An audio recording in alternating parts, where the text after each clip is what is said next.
Special কি রান্না হচ্ছে দিদি? মাটন রান্না হচ্ছে। মাটন রান্না হচ্ছে, কিন্তু আমার দিদিরও হাজবেন্ড আসেনি ষষ্ঠী করার জন্য, আর আমার হাজবেন্ডও আসেনি।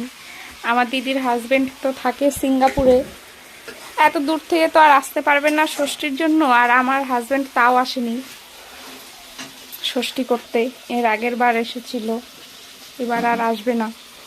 আর কালারটা জাস্ট ওয়াও, সেই লাগছে দেখতে, সেরা।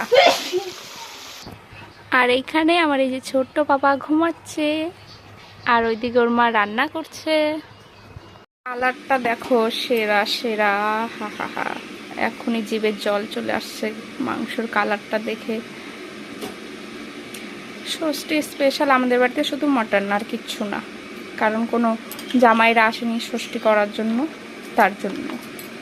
যদি জামাইরা আসতো তাহলে হতো। এই যে ইনি রান্না করে খুব ভালো আমার দিদি। চলো দেখে আসি আমাদের রান্না কত দূর হয়েছে দিদি। আমাদের রান্না কমপ্লিট। রান্না কমপ্লিট, দেখতে যা সেরা হয়েছে রে দিদি। আলুটা ভাবতেছিলাম কি ডিম মনে হয়। আহা হা হা, দেখে তো আর মন মানছে না। দেখো দেখো আমার দিদি কত সুন্দর রান্না করে। আমার দিদির কিন্তু এই যে সিজার হলো আজকে 26 দিন, তাও আমার দিদি এই যে রান্না করে আমাদেরকে খাওয়াবে। জামাই ষষ্ঠী স্পেশালে রান্না করেছে আমার দিদি মাটন। সত্যি মাটনের কালারটা কিন্তু সেই। কার কার লোভ লাগতেছে আমাদের এই মাটন রান্না দেখে আমার দিদির হাতের, কমেন্ট করে জানিয়ে দিও। ভিডিওর থেকে সামনাসামনি দেখতে আরো সেই লাগতেছে। আমার তো আর লোভ মানছে না, আমি এখনই ভাত খেয়ে নেব। চলো আবার খাওয়ার সময় দেখা হচ্ছে। দেখেই মনে হচ্ছে খুব টেস্টি হবে, দারুণ হবে। রেখে দেই এখন সুন্দর করে।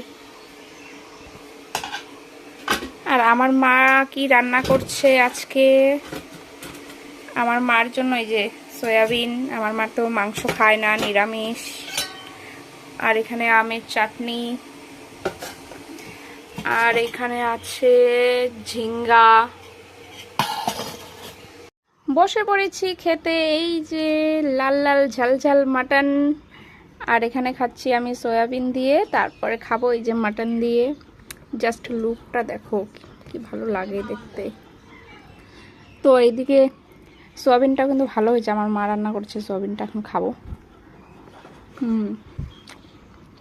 তো এখন খাবো মাংস দিয়ে, সাথে একটু লেবু চিপড়ে নেবো। এটা আমাদের গাছের লেবু, খুব টেস্টি লেবুটা, মানে খুব সুন্দর সেন্ট। আর এই যে এরকম তেলের পিস থাকলে তো আমার আর কোনো কথাই না, জাস্ট দারুণ লাগে। আর রসুন খেতে কিন্তু খুব ভালো লাগে মাংসর সাথে, এরকম গোটা রসুন থাকবে। আর আলুর সাইজটা কিন্তু দারুণ আছে, ভালো। তো চলো এখন খাই, অনেক কথা বলে ফেললাম। খাওয়াটা খুবই জরুরি, মাংস ছিঁড়তে পারছি না, আগে একটু তেলটা খেয়ে নেই গাইস। দারুণ।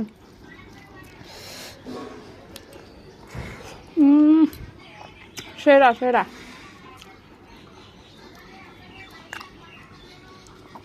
রান্নাটা খুব ভালো হয়েছে, এখন খাবো। মাংস দিয়ে খুব ভালো হয়েছে খেতে।